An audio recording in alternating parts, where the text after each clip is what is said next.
Bismillah. Assalamualaikum warahmatullahi wabarakatuh. Salam sejahtera buat kita semua. Semoga kita dalam lindungannya. Amin.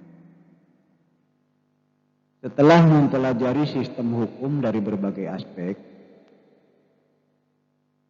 pada bagian ini kita menelaah lembaga negara yang mengawasi pelaksanaan dari suatu kaidah hukum. Lembaga ini sering disebut sebagai lembaga peradilan yang merupakan wahana bagi setiap rakyat yang mencari keadilan untuk mendapatkan haknya sesuai dengan ketentuan yang berlaku. Berbicara mengenai lembaga peradilan nasional, tidak dapat terlepas dari konsep kekuasaan negara. Kekuasaan yang dimaksud adalah kekuasaan kehakiman. Di Indonesia, perwujudan kekuasaan kehakiman ini diatur sepenuhnya di dalam Undang-Undang RI, yaitu adalah nomor 48 tahun 2009 tentang kekuasaan kehakiman, yang merupakan penyempurnaan dari Undang-Undang RI nomor 14 tahun 1970 tentang pokok-pokok kekuasaan kehakiman. Kekuasaan kehakiman di Indonesia dilakukan oleh Mahkamah Agung. Badan peradilan yang berada di bawah Mahkamah Agung meliputi badan peradilan yang berada di lingkungan, diantaranya peradilan umum, peradilan agama, peradilan militer, dan peradilan tata usaha negara, serta oleh sebuah mahkamah konstitusi. Lembaga-lembaga tersebut berperan sebagai penegak keadilan dan dibersihkan dari setiap intervensi atau campur tangan, baik dari lembaga legislatif, eksekutif, maupun lembaga lainnya. Proses peradilan dilaksanakan di sebuah tempat yang dinamakan pengadilan. Dengan demikian, terdapat perbedaan antara konsep peradilan dengan pengadilan. Peradilan menunjuk pada proses mengadili perkara sesuai dengan kategori perkara yang diselesaikan. Adapun pengadilan menunjukkan pada tempat untuk mengadili perkara atau tempat untuk melaksanakan proses peradilan guna menegakkan hukum. Nah, dari uraian di atas tadi dapat kiranya dirumuskan bahwa lembaga peradilan nasional sama artinya dengan pengadilan negara, yaitu lembaga yang dibentuk oleh negara sebagai bagian dari otoritas negara di bidang kekuasaan kehakiman, yang tentu saja dengan sumber hukumnya peraturan perundang-undangan yang berlaku di dalam negara tersebut. Pengadilan secara umum mempunyai tugas untuk mengadili perkara menurut hukum dengan tidak membeda-bedakan orang. Pengadilan tidak boleh menolak untuk memeriksa, mengadili, dan memutuskan suatu perkara yang diajukan dengan dalih bahwa hukum tidak ada atau kurang. Pengadilan wajib memeriksa dan mengadili setiap perkara peradilan yang masuk.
Baik, kita lanjutkan ke dasar hukum lembaga peradilan.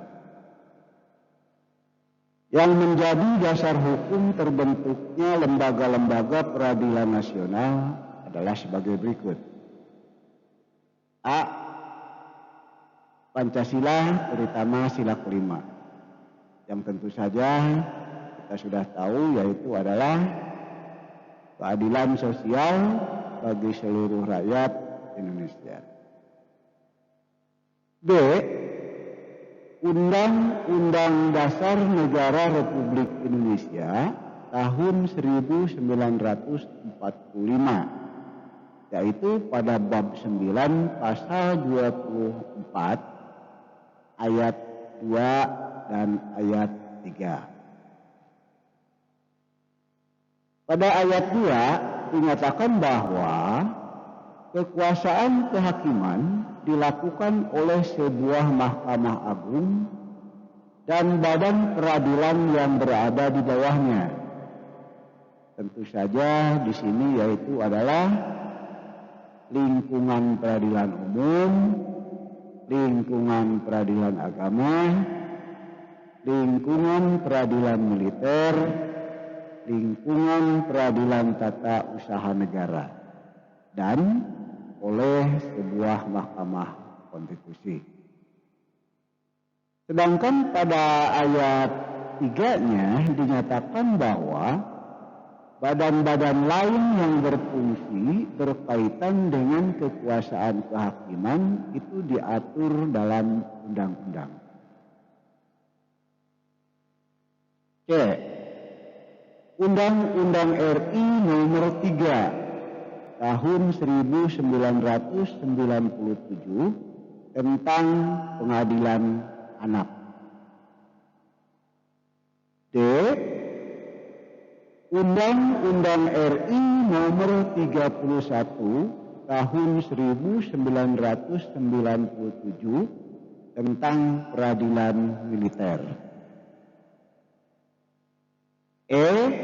Undang-Undang RI nomor 26 tahun 2000 tentang pengadilan hak asasi manusia atau HAM.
Dasar hukum terbentuknya lembaga-lembaga peradilan nasional berikutnya yaitu adalah Undang-Undang RI nomor 14 tahun 2002 tentang pengadilan pajak.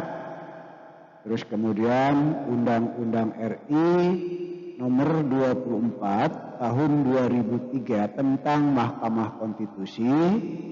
Terus kemudian berikutnya Undang-Undang RI nomor 5 tahun 2004 tentang perubahan atas Undang-Undang nomor 14 tahun 1985 tentang Mahkamah Agung. Yang berikutnya yaitu adalah Undang-Undang RI nomor 8 tahun 2004 tentang perubahan atas Undang-Undang nomor 2 tahun 1986 tentang peradilan umum. Undang-Undang RI nomor 9 tahun 2004 tentang perubahan atas Undang-Undang nomor 7 tahun 1986 tentang peradilan tata usaha negara.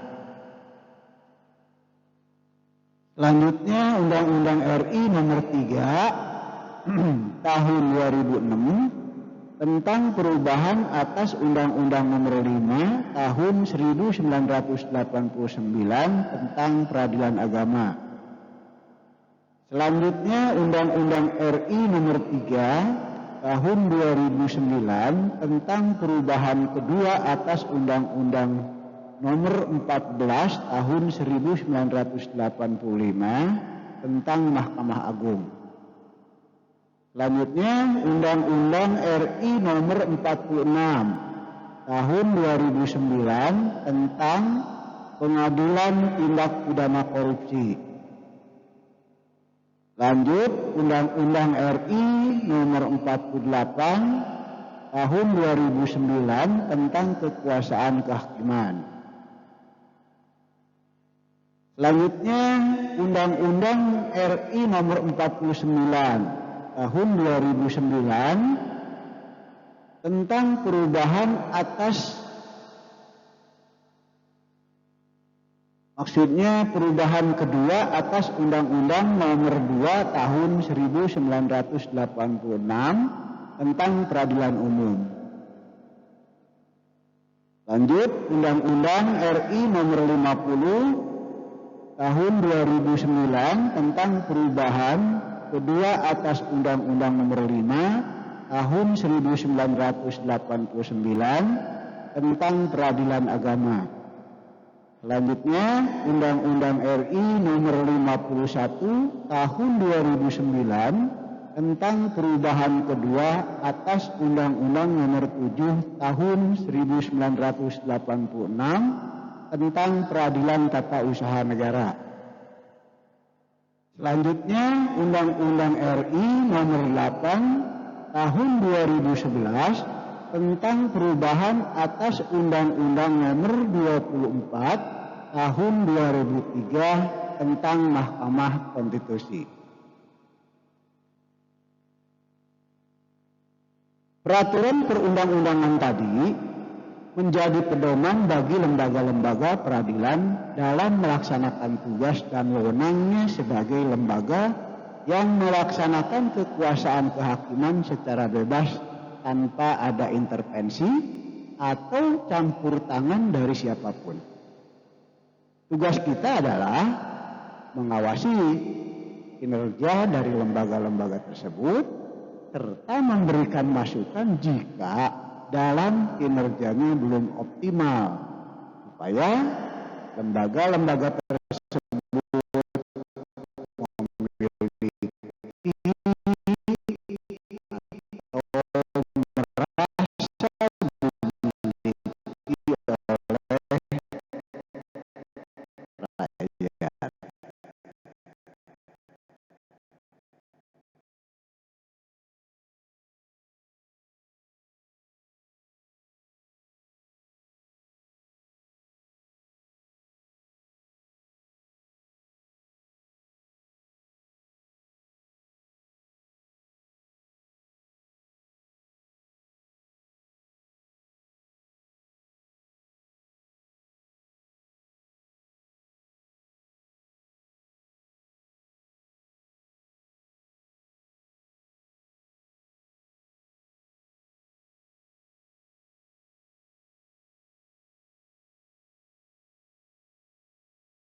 Kita lanjut ke klasifikasi lembaga peradilan. Pada bagian sebelumnya, kita telah menelaah hakikat lembaga peradilan. Pada bagian ini, kita menelusuri klasifikasi atau macam-macam lembaga peradilan yang ada di Indonesia. Dalam pasal 18 Undang-Undang RI nomor 48 tahun 2009 tentang kekuasaan kehakiman disebutkan bahwa kekuasaan kehakiman dilakukan oleh sebuah Mahkamah Agung dan badan peradilan yang berada di bawahnya dalam lingkungan peradilan umum, lingkungan peradilan agama, lingkungan peradilan militer, lingkungan peradilan tata usaha negara, dan oleh sebuah Mahkamah Konstitusi. Dari ketentuan tadi, sesungguhnya Badan Peradilan Nasional dapat diklasifikasikan sebagai berikut.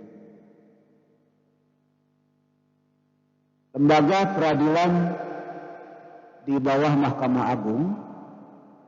Yang pertama, peradilan umum, meliputi pengadilan negeri yang berkedudukan di ibu kota, kabupaten, atau kota. Kemudian pengadilan tinggi berkedudukan di ibu kota provinsi. Yang keduanya, peradilan agama yang terdiri atas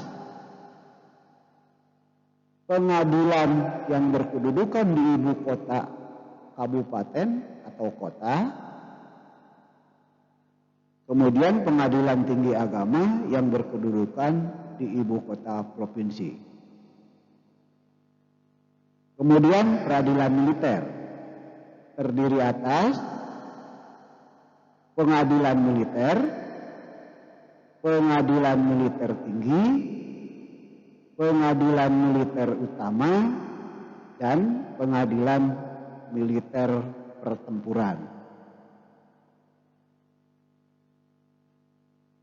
Untuk peradilan tata usaha negara itu terdiri atas pengadilan tata usaha negara yang berkedudukan di ibu kota, kabupaten, atau kota, dan pengadilan tata usaha negara yang berkedudukan di ibu kota provinsi.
Klasifikasi peradilan nasional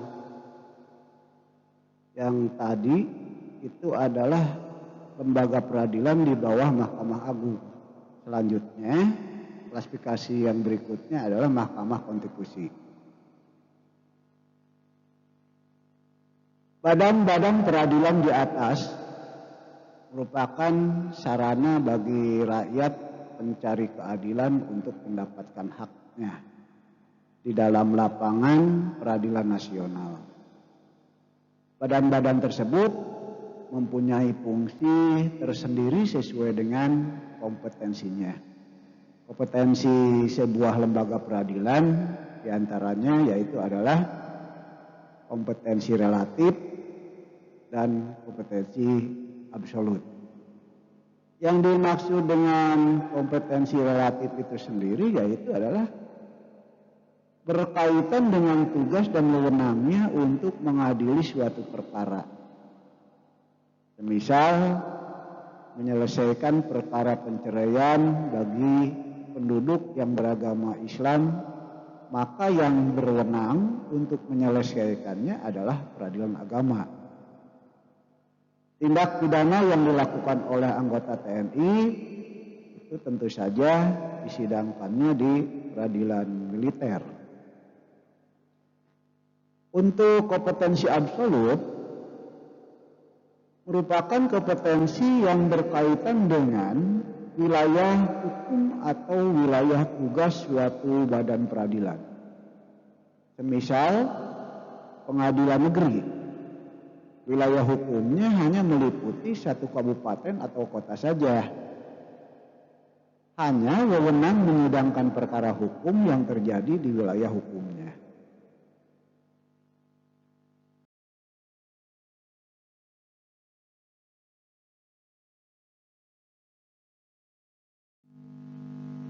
Baiklah, kita lanjutkan ke perangkat lembaga peradilan. Setelah kita mempelajari klasifikasi dari lembaga peradilan nasional, sudah barang tentu kita sudah memiliki gambaran bahwa begitu banyaknya sarana untuk mencari keadilan. Nah, untuk menjalankan tugas dan fungsinya di bidang kekuasaan kehakiman, setiap lembaga peradilan mempunyai alat kelengkapan atau perangkatnya. Pada bagian ini, kita akan mengidentifikasi perangkat dari lembaga-lembaga peradilan tersebut. Baik, yang pertama kita bahas mengenai peradilan umum dulu.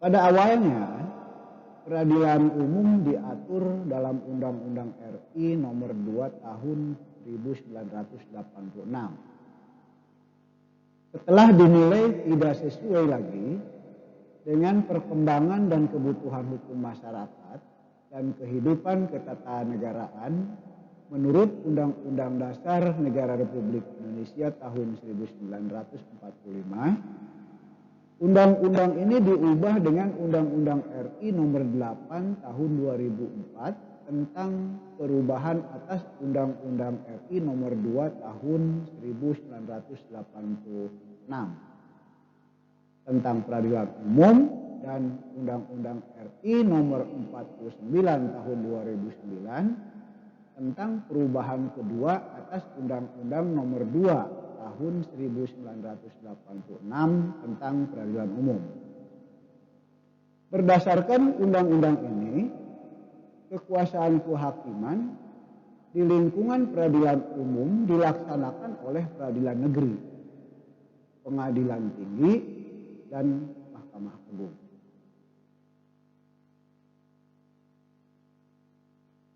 Pengadilan negeri.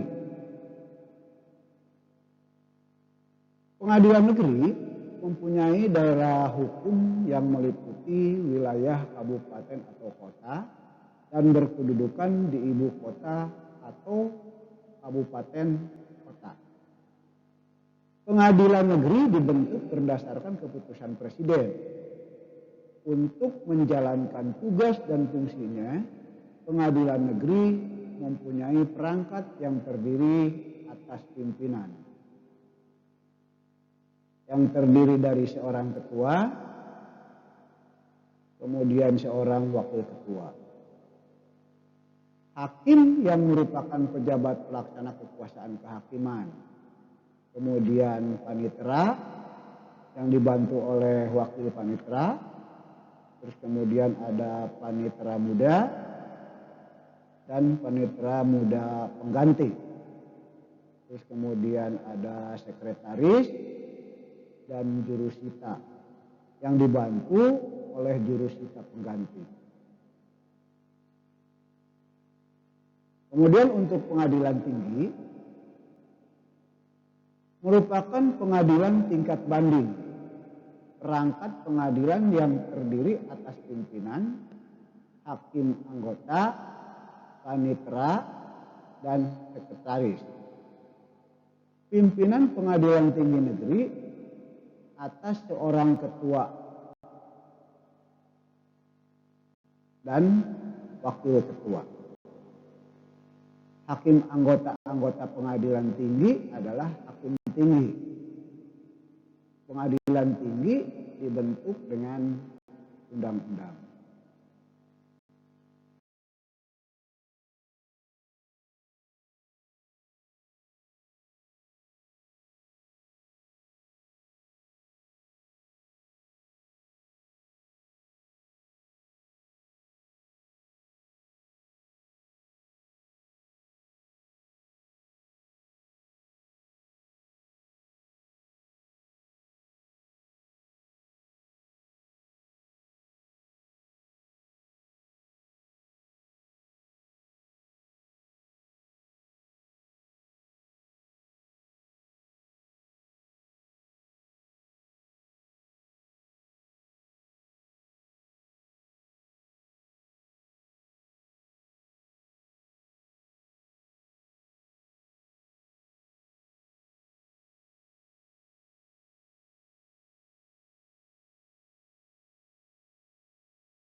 Selanjutnya peradilan agama.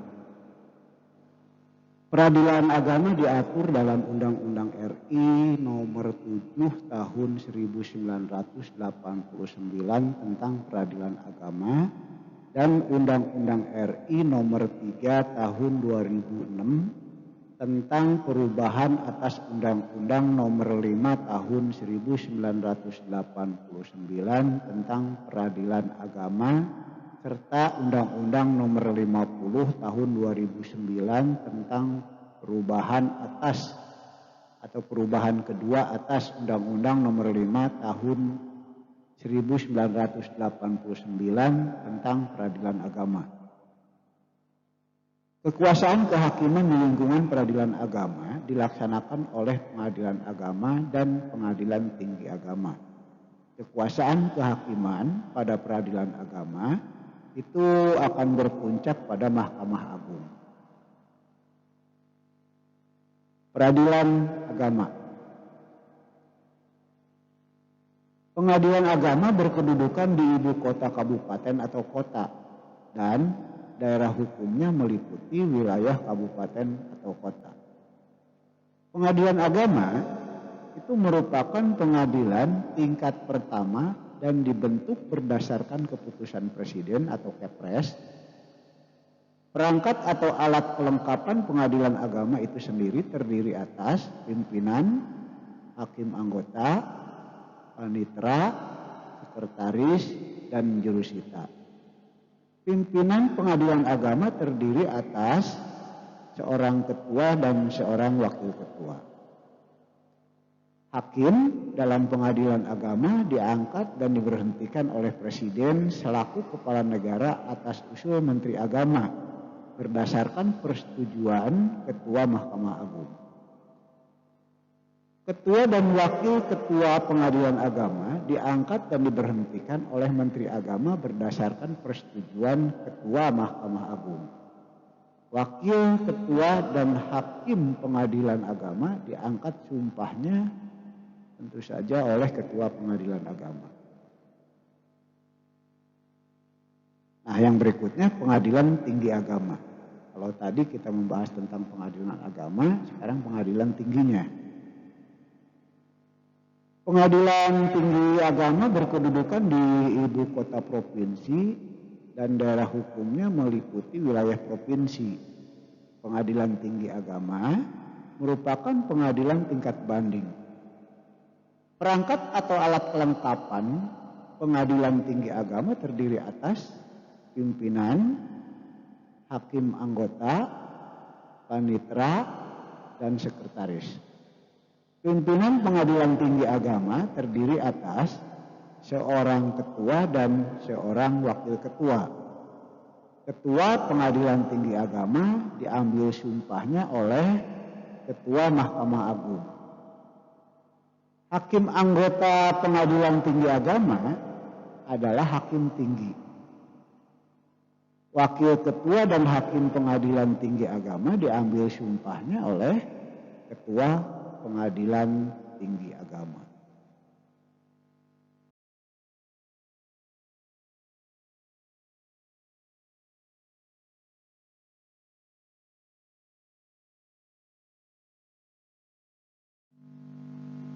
Lanjut ke peradilan militer. Peradilan militer diatur dalam Undang-Undang RI nomor 31 tahun 1997. Dalam undang-undang ini yang dimaksud dengan pengadilan adalah badan yang menyelenggarakan atau melaksanakan kekuasaan kehakiman di lingkungan peradilan militer. Nah, tentu saja di sini meliputi diantaranya pengadilan militer, kemudian pengadilan militer tinggi, kemudian pengadilan militer utama, dan pengadilan militer pertempuran. Ini sudah dibahas pada sebelumnya. Dalam peradilan militer dikenal adanya yang disebut dengan auditurat, yaitu badan di lingkungan TNI yang melakukan atau melaksanakan kekuasaan pemerintahan negara di bidang penuntutan dan penyidikan berdasarkan pelimpahan dari Panglima TNI. Auditurat terdiri atas auditurat militer, auditurat militer tinggi, auditurat jenderal, dan auditurat militer pertempuran. Selanjutnya peradilan tata usaha negara. Dalam peradilan tata usaha negara di sini ada dua, yaitu pengadilan tata usaha negara dan pengadilan tinggi tata usaha negara. Sebelumnya kita simak dulu mengenai peradilan tata usaha negara. Pada awalnya peradilan tata usaha negara itu diatur dalam Undang-Undang RI nomor 5 tahun 1986.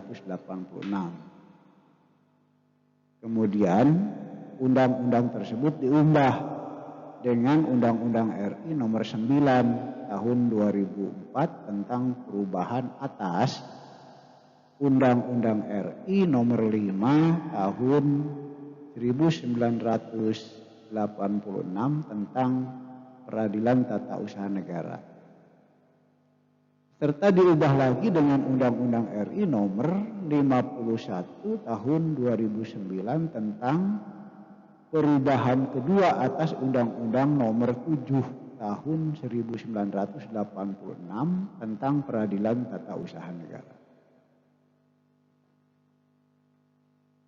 Kekuasaan kehakiman di lingkungan peradilan tata usaha negara dilaksanakan oleh pengadilan tata usaha negara dan pengadilan tinggi tata usaha negara.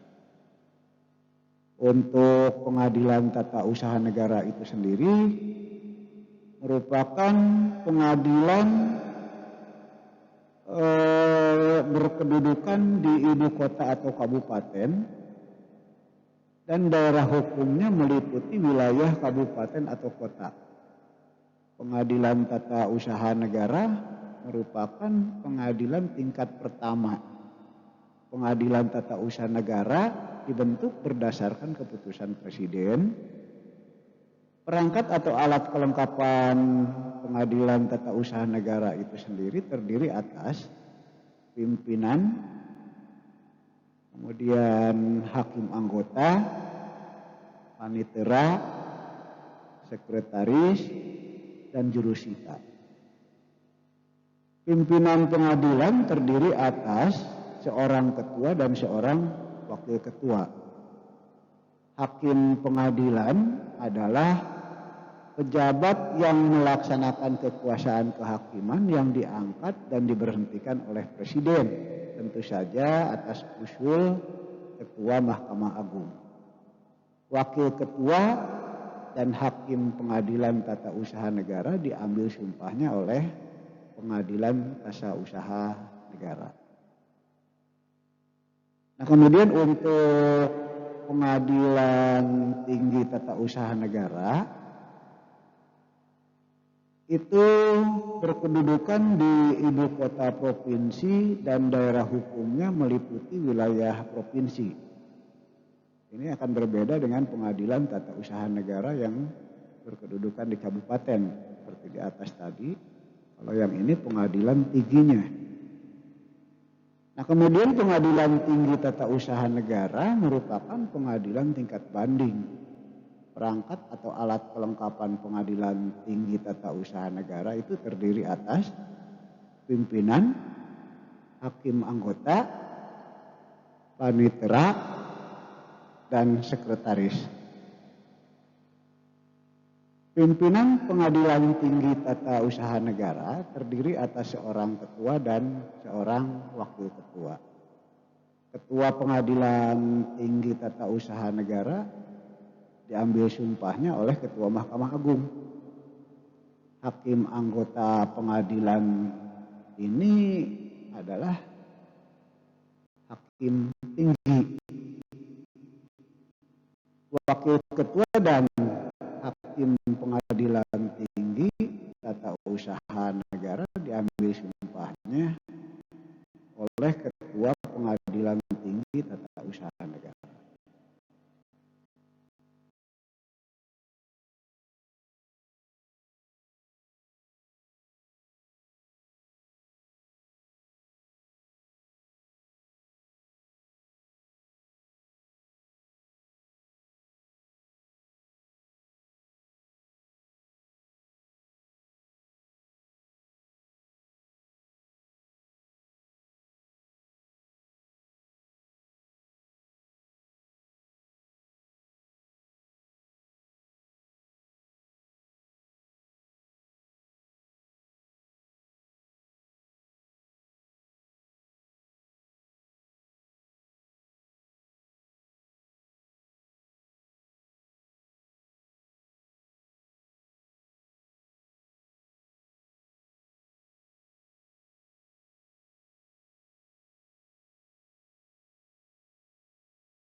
Baik, kita lanjutkan ke Mahkamah Konstitusi.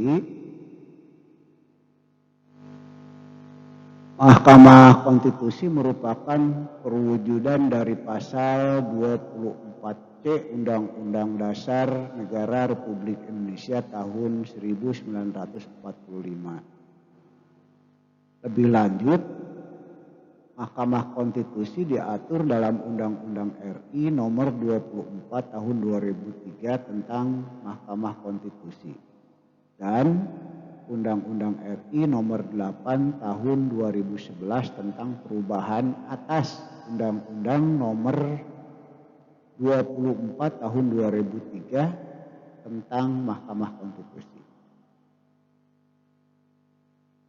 Mahkamah Konstitusi terdiri dari 9 orang hakim konstitusi yang diajukan masing-masing 3 oleh anggota DPR, Presiden, dan Mahkamah Agung, dan ditetapkan dengan keputusan Presiden.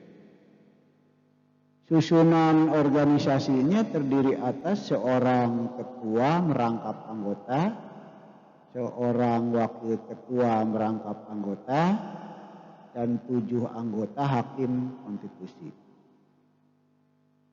Nah, untuk melancarkan tugas Mahkamah Konstitusi, di sini dibantu oleh sebuah sekretaris jenderal dan kepanitraan yang susunan organisasi, fungsi, tugas, dan wewenangnya diatur lebih lanjut dengan keputusan Presiden atas usul Mahkamah Konstitusi. Untuk masa jabatan hakim konstitusi adalah 5 tahun dan dapat dipilih kembali hanya untuk 1 kali masa jabatan. Ketua dan wakil ketua dipilih dari dan oleh hakim konstitusi untuk masa jabatannya 3 tahun. Hakim konstitusi adalah pejabat negara. Nah, selanjutnya kita bahas tingkatan lembaga peradilan. Pada bagian ini kita akan menelaah tingkatan lembaga peradilan di Indonesia. Sebagaimana telah kalian pelajari sebelumnya, bahwa lembaga peradilan dimiliki oleh setiap wilayah yang ada di Indonesia. Lembaga-lembaga tersebut tentunya tidak semuanya berkedudukan sejajar, akan tetapi ditempatkan secara hierarkis atau bertingkat-tingkat sesuai dengan peran dan fungsinya. Baik, adapun tingkatan lembaga peradilan itu adalah sebagai berikut. Yang pertama, peradilan tingkat pertama.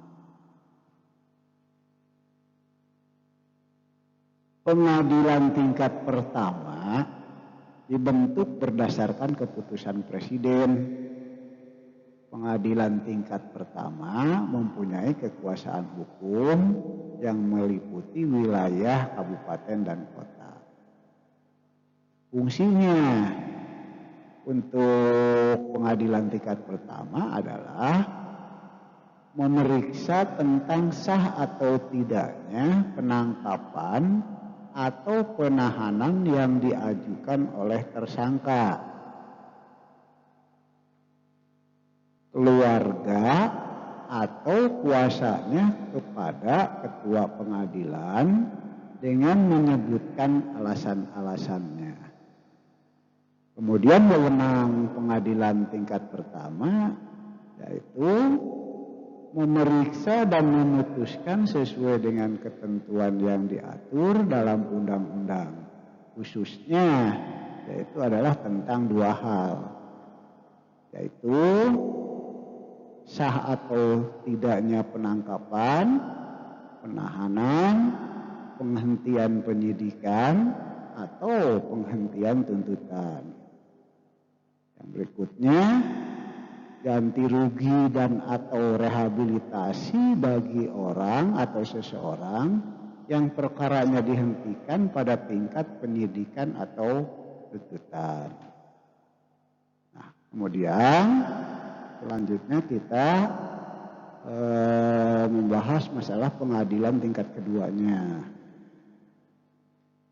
Untuk pengadilan tingkat kedua disebut juga pengadilan tinggi yang dibentuk dengan undang-undang. Daerah hukum pengadilan tinggi pada dasarnya meliputi satu provinsi. Pengadilan tingkat kedua berfungsi sebagai berikut. 1. Menjadi pimpinan bagi pengadilan-pengadilan negeri di bawah atau di dalam daerah hukumnya.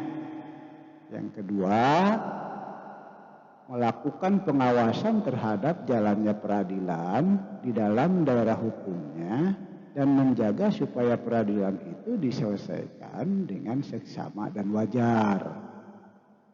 Kemudian yang ketiganya, mengawasi dan meneliti perbuatan para hakim pengadilan negeri di daerah hukumnya. Kemudian nomor 4-nya, untuk kepentingan negara dan keadilan, pengadilan tinggi dapat memberi peringatan, teguran, dan petunjuk yang dipandang perlu kepada pengadilan negeri dalam daerah hukumnya. Adapun wewenang pengadilan tingkat kedua itu adalah yang pertama, mengadili perkara yang diputus oleh pengadilan negeri dalam daerah hukumnya yang dimintakan banding.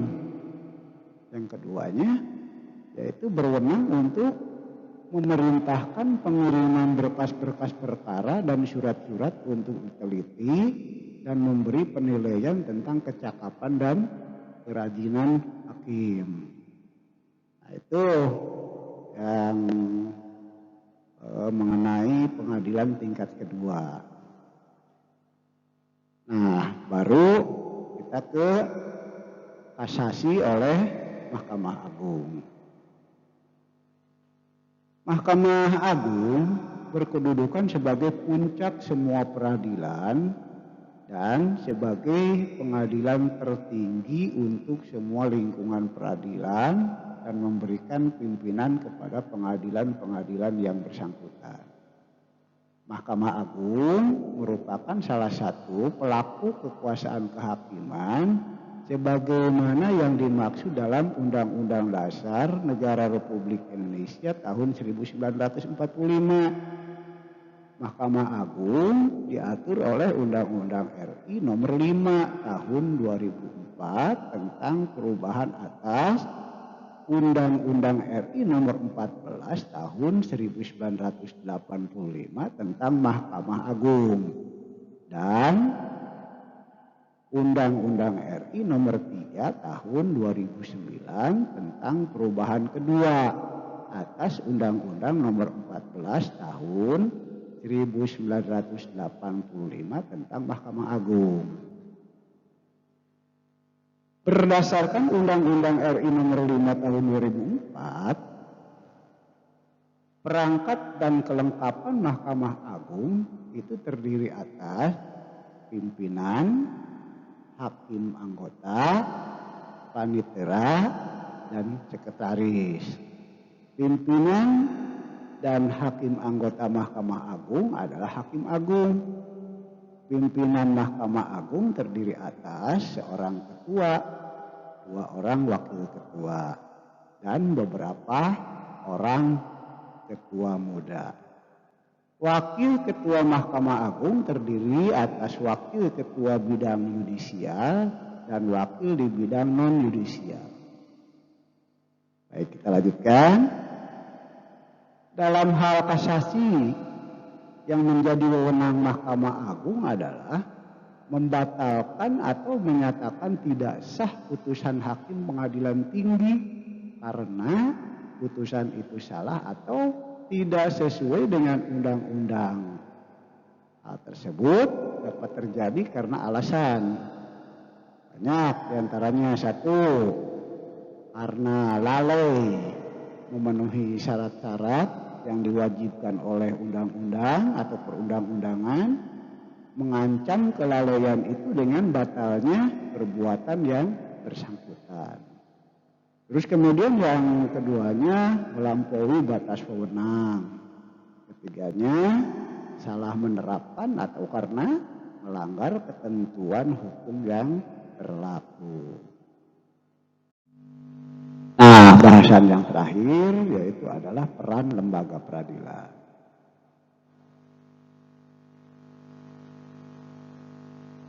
Pada bagian ini mudah-mudahan dapat memberikan gambaran kepada kita semua mengenai peranan lembaga peradilan dalam menjalankan kekuasaannya. Dengan mengetahui hal tersebut tadi itu kita sebagai subjek hukum dapat mengawasi dan mengontrol kinerja dari lembaga-lembaga peradilan. Berikut ini peran dari masing-masing lembaga peradilan. Yang pertama, peran lembaga peradilan lingkungan umum dulu ya. Baik, kekuasaan kehakiman di lingkungan peradilan umum itu dilaksanakan oleh pengadilan negeri, pengadilan tinggi, dan Mahkamah Agung. Pengadilan negeri berperan dalam proses pemeriksaan, memutuskan dan menyelesaikan perkara pidana dan perdata di tingkat pertama. Pengadilan tinggi berperan dalam menyelesaikan perkara pidana, perdata pada tingkat kedua atau banding. Di samping itu, pengadilan tinggi juga berwenang mengadili di tingkat pertama dan terakhir apabila ada sengketa kewenangan mengadili antara pengadilan negeri dalam daerah hukumnya. Mahkamah Agung mempunyai kekuasaan tertinggi dalam lapangan peradilan di Indonesia. Mahkamah Agung juga berperan dalam proses pembinaan lembaga peradilan yang berada di bawahnya. Mahkamah Agung juga mempunyai kekuasaan dan kewenangan dalam pembinaan, organisasi, administrasi, dan keuangan pengadilan. Dalam pasal 20 ayat 2 Undang-Undang RI nomor 48 tahun 2009 disebutkan bahwa Mahkamah Agung mempunyai wewenang antara lain: 1. Mengadili pada tingkat kasasi terhadap putusan yang diberikan pada tingkat terakhir oleh pengadilan di semua lingkungan peradilan yang berada di bawah Mahkamah Agung. Yang keduanya, menguji peraturan perundang-undangan di bawah undang-undang terhadap undang-undang. Terus kemudian yang ketiganya, wewenang lainnya itu diberikan undang-undang seperti memberikan pertimbangan hukum kepada Presiden dalam permohonan gerasi dan rehabilitasi. Nah, kemudian kita ke lingkungan peradilan agama. Di dalam lingkungan peradilan agama, kekuasaan kehakiman di lingkungan ini dilakukan oleh pengadilan agama. Ini berdasarkan pada pasal 49 Undang-Undang RI nomor 3 tahun 2006. Pengadilan agama bertugas dan berwenang memeriksa, memutuskan, dan menyelesaikan perkara di tingkat pertama antara orang-orang yang beragama Islam di bidang perkawinan, waris, wasiat, hibah, wakaf, zakat, infak, sedekah, dan ekonomi syariah. Nah, kemudian baru kita melangkah ke lingkungan peradilan tata usaha negara. Peradilan tata usaha negara berperan dalam proses penyelesaian sengketa tata usaha negara. Sengketa tata usaha negara adalah sengketa yang timbul dalam bidang tata usaha negara antara orang atau badan hukum perdata dengan badan atau pejabat tata usaha negara. baik itu di pusat maupun di daerah. Nah, ini akibat dari dikeluarkannya keputusan tata usaha negara termasuk sengketa kepegawaian berdasarkan peraturan perundang-undangan yang berlaku. Nah, kemudian untuk lingkungan peradilan militer itu berperan dalam menyelesaikan proses peradilan dalam lapangan hukum pidana, khususnya itu adalah tentu saja bagi pihak-pihak yang pertama anggota TNI, terus kemudian seseorang yang menurut undang-undang dapat dipersamakan dengan anggota TNI, terus kemudian anggota jawatan atau golongan yang dapat dipersamakan dengan TNI menurut undang-undang, terus kemudian seseorang yang tidak termasuk ke dalam poin tadi di atas tetapi menurut keputusan Menteri Pertahanan dan Keamanan yang ditetapkan berdasarkan persetujuan Menteri Hukum dan perundang-undangan harus diadili oleh pengadilan militer. Baru yang terakhir itu adalah Mahkamah Konstitusi. Nah, untuk Mahkamah Konstitusi ini merupakan salah satu lembaga negara yang dilaksanakan kekuasaan kehakiman yang merdeka. Untuk apa? Untuk menyelenggarakan peradilan guna menegakkan hukum dan keadilan. Mahkamah Konstitusi Republik Indonesia mempunyai 4 kewenangan dan 1 kewajiban. Nah, sebagaimana diatur di dalam Undang-Undang Dasar 1945, Mahkamah Konstitusi itu berwenang mengadili pada tingkat pertama dan terakhir yang putusannya itu bersifat final untuk perkara-perkara diantaranya yang 1, menguji undang-undang terhadap Undang-Undang Dasar Negara Republik Indonesia tahun 1945. Yang keduanya, memutus sengketa kewenangan lembaga negara yang kewenangannya diberikan oleh Undang-Undang Dasar Negara Republik Indonesia tahun 1945. Terus kemudian memutus pembubaran partai politik. Kemudian memutus perselisihan tentang hasil pemilihan umum. Nah, sedangkan kewajibannya yaitu adalah Mahkamah Konstitusi atas pendapat DPR bahwa presiden dan wakil presiden itu bisa diduga telah melakukan pelanggaran hukum berupa pengkhianatan terhadap negara, korupsi, menyuap, dan tindak pidana berat lainnya.